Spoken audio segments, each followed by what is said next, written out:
Hello everyone, welcome back to my channel. My name is Darian and today we're going to be choosing my March TBR.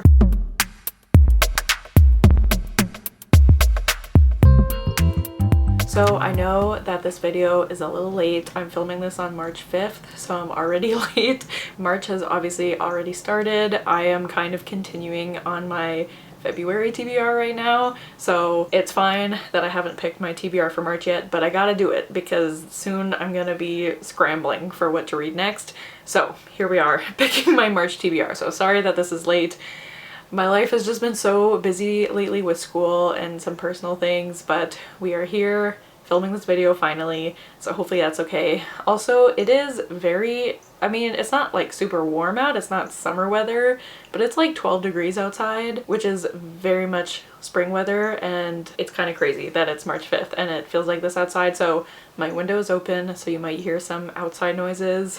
My apologies, but I don't want to sweat while I'm filming this. So we're going to pick 5 prompts from my prompt jar as I do every month. This month I am kind of participating in Realmathon, which is hosted by Covers with Cassidy, and I am on Team Blood because it's hosted by my besties, Steph and Sid. So I'm gonna try to help them out as much as I can. Basically, I'm just gonna be like reading whatever this month and then seeing what prompts that those books fulfill, but I do know that to get bonus points for my team, if I read a book with a red cover or a book with a person on the cover, those get bonus points for my team.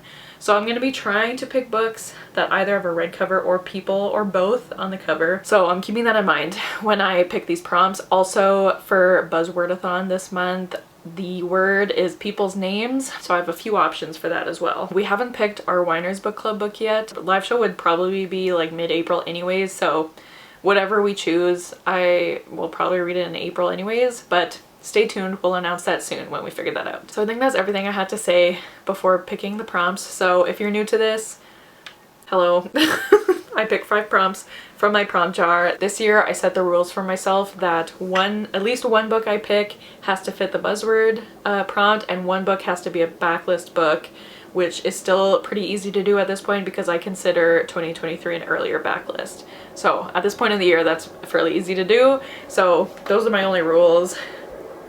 Yeah, so let's get into picking our first prompt. So I'm hoping for relatively easy books to read in March, nothing too dense, just because it's going to be a really busy month for me in terms of school. It's the last month before final season is upon us and I am very stressed about it. So I really want to have a good reading month, and this is the first prompt. Prompt number 1 for March. Oh my god. Okay, wait, I'll tell you why this is perfect. So the book I got is Read a Book with Green on the cover, which like obviously does not help with my red books with red on the cover prompt, but I don't know what it is, and I was just thinking about this before I started filming, but I've been really into green lately. Like as you can see, I'm wearing like specifically this type of green. I was just thinking about it before I filmed this, like wow, I'm really into green lately. So I think this is like fate. It says a book with green on the cover, so not necessarily like a fully green cover, you know? So I'm just gonna stick this book in now while I can because I have to read this book this month, but that is, what is it called? Vera Wong's Unsolicited Advice for Murderers? Vera Wong's Unsolicited Advice for Murderers by Jessie Q. Sutanto, and as you can see there's a tiny bit of green in the background. Okay, so I think it counts. I'm reading this for Kayla's Literally Dead book club because I am a co-host this month. I'm so excited and I have a feeling I'm gonna really like this book. All I know is that it's about an elderly woman named Vera Wong, and she kind of takes it upon herself to try to solve this murder that happened, I think in her like apartment building or something, and I've heard really good things about it, and I think I'm gonna like this a lot more than the other Literally Dead book that I co-hosted last year. So I think I'm gonna love this book and I'm very excited to take part in the book club again. So thank you Kayla so much for inviting me again. I'm so excited. I think it's gonna be so much fun. I'm really excited to read this book. Okay, so I'm happy I got that in right away because, okay, I just grabbed this and I feel like I need this. Okay, so let's try to get a red book in this time. Let's see. Prompt number 2. Oh. So the prompt I got was read a book Laszlo would recommend, and I think this was Sarah who suggested this prompt, so thank you, Sarah. I do have an idea. Okay, this might be a little bit of a stretch, but just remember that I know, by the way, if you don't know, Laszlo's my dog. I feel like I should clarify that. And let's just remember that I know him better than all of you, so you can't question my decision. But the book I'm gonna pick is Vicious by V.E. Schwab, which as you can see is very red, and there is a person on the cover. A very tiny person, but a person nonetheless. And this is, I know like everyone has already read this book, but I really want to read it. It says, Victor and Eli started out as college roommates, brilliant, arrogant, lonely boys who recognize the same sharpness and ambition in each other. Their senior year, a shared research interest in adrenaline, near-death experiences, and seemingly supernatural events reveals an intriguing possibility that under the right conditions, someone could develop extraordinary abilities. But when their thesis moves from the academic to the experimental, things go horribly wrong. And I think one of them ends up in prison, and then like that's the start of the book, and then throughout the book you're finding out how he got there. And also I don't think they are friends anymore. I don't know, but the reason I'm picking this book, first of all, there's bones.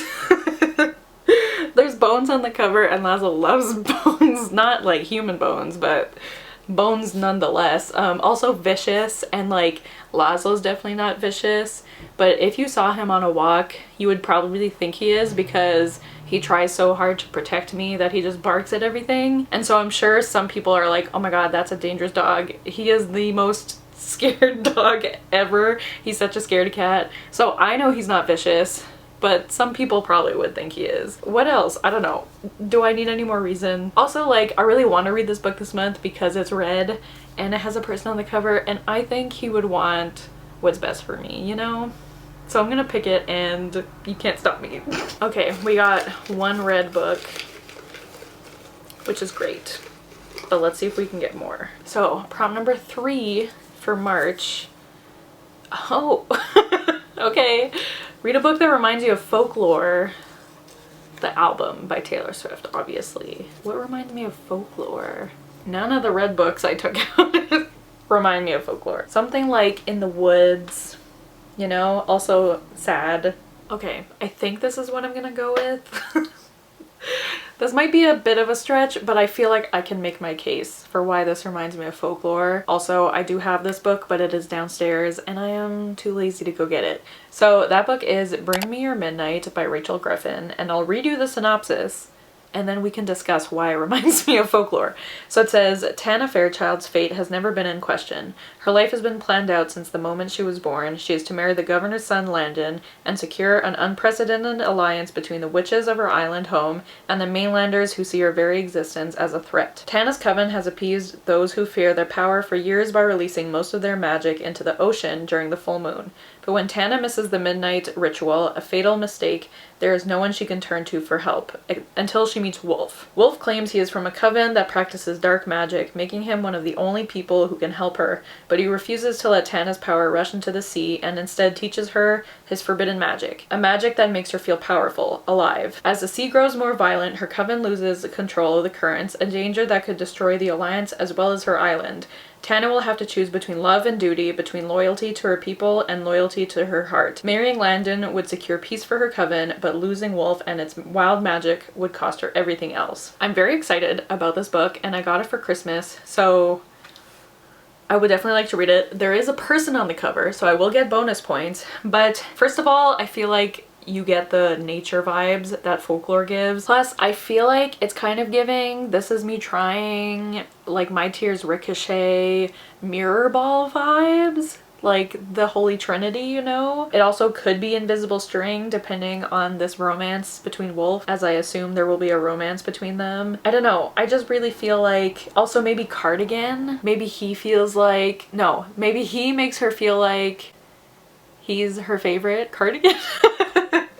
I don't know. I feel like it works, and I've decided. So yay. Okay, so it's not red, but it does have a person, and I'm sure it could count for other things. So I'm just gonna go with that. And I'm happy because I'm very bad at like getting books and then not reading them right away. And since I hauled it recently, I think it's good that I'll be reading it right away. So anyway, this is, what was that? Number 3? This is number 4. This is a baby one. Prom number 4. Oh. Wait, actually. Okay, the prompt is read a book set in space. Hold on. Is this set in space? Are you set in space? Mars? Does that count? Mars? Does Mars count as space? I think yes. Or does it have to be like in space? I think it counts. Okay, I'm just gonna say it counts. Okay, so that book is Red Rising by Pierce, what's his name? Pierce Brown. As you could see, okay, so Cassidy said that the cover has to be like 50% your team's color. I feel like this is 50%, and also red is in the title, so I feel like that should actually give me bonus points. But anyways, I've been wanting to read this for so long, and I know Rachel really wants me to read this, so we're gonna read it. It says, the Earth is dying, Darrow is a red, a miner in the interior of Mars. His mission is to extract enough precious elements to one day tame the surface of the planet and allow humans to live on it. The Reds are humanity's last hope, or so it appears, until the day Darrow discovers it's all a lie, that Mars has been habitable and inhabited for generations by a class of people calling themselves the Golds, a class of people who look down at Darrow and his fellows as slave labor to be exploited and worked to death without a second thought, until the day Darrow, with the help of a mysterious group of rebels, disguises himself as a Gold and infiltrates their command school, intent on taking down his oppressors from the inside. But the command school is a battlefield, and Darrow isn't the only student with an agenda. So I love a school setting, and you know, it just sounds really good. I mean, I know everyone loves this book, and it's set in space. It even says Ender, Katniss, and now Darrow. And Ender of Ender's Game fame is in space, so I think, you know, it's fine. Alright, so we're already at the last prompt, and technically I do have my buzzword book, but I have another book in mind that I wanted to use for the buzzword-a-thon, so I'm hoping I get that in here. But let's see. Okay, prompt number 5. Okay, prompt number 5 for March. Wow, I zoned out. Oh, read an ebook. Okay, perfect. So I'm really happy I got this prompt because for my birthday, my boyfriend got me that thing that you like attach to your Kindle, and then you have a clicker and it turns the pages for you, so you can just like lie in bed, and I got a stand for it, so I'll like put the stand on my night table and then I can just lie in bed and click it to turn the page instead of using my hands. You know, like a lazy person. So I'm very excited that I get to use it this month. I really want to use my Kindle more. I really want to be a Kindle girly. It's just that I love physical books so much, but I definitely want to use my Kindle more, especially now that I have that fun little contraption. So anyways, I'm happy I got this prompt, and the book that I was hoping to use for the buzzword-a-thon, I can use it because I already have it on my Kindle. And all that to say, that book is Finley Donovan is Killing It by Elle Cosimano, I think is her name. And this is the first book in the Finley Donovan series. I think everyone loves the first book, and then everyone thinks the series just goes downhill from there, but I've heard so many good things about the first book. From what I remember, it's about this woman who is a writer, and she's at like a Panera or something complaining about the characters in her book, and she's like having a writer's block or something, and the way she's talking about her characters, she's talking about like killing them off or something, and someone overhears her talking about this and thinks that she's actually a hitman, like talking about killing real people. And so she's like, oh my god, can I hire you to kill my husband? And she's like, I guess. So I think it's just like a cozy mystery, and I've heard it's really fun, and I'm excited. So I really wanted to use this for the buzzword-a-thon because obviously Finley Donovan is a name. I know Vera Wong could have worked also, but I really just wanted an excuse to read this book finally. So here we are, it's on my Kindle, and I'm so excited. Also, that cover is not red, but there is a person on the cover, so that gets me some extra points. So yeah, so I have no other books to add, I don't think. I mean, I'm sure I'll read some other books during the month, but I don't have any other books that I needed to fit on this TBR, which is unlike me. Like I said, the Whiners were still picking a book for March, so I'll figure that out at some point. Plus I have the books I'm in the middle of, so it's fine. But this is my TBR that I can show you right now, plus the 3 other books I mentioned. Bring Me Your Midnight. Ooh, what else did I mention? Feeling Donovan. And what was the other one? Oh, and Vera Wong, obviously, because I'm reading that for the Literally Dead book club. So let me know if you're also gonna read Vera Wong for the book club. I would love to know that. And also let me know what you're reading in January, in March, and if you're participating in Realmathon. Which team are you on? Is it Team Blood? I should have worn a red shirt. I didn't think about that. I'm so sorry. If anyone's Team Green, look away. But yes, so I'm excited to get to these red books, plus the other ones I mentioned, and hopefully I can squeeze in some other books this month, but I'm very excited. So yeah, thank you guys so much for watching. If you watched till the end, leave the blood emoji for Team Blood, and yeah, thank you guys so much for watching. Don't forget to like, comment, and subscribe, and I'll see you guys soon with another video soon. Bye!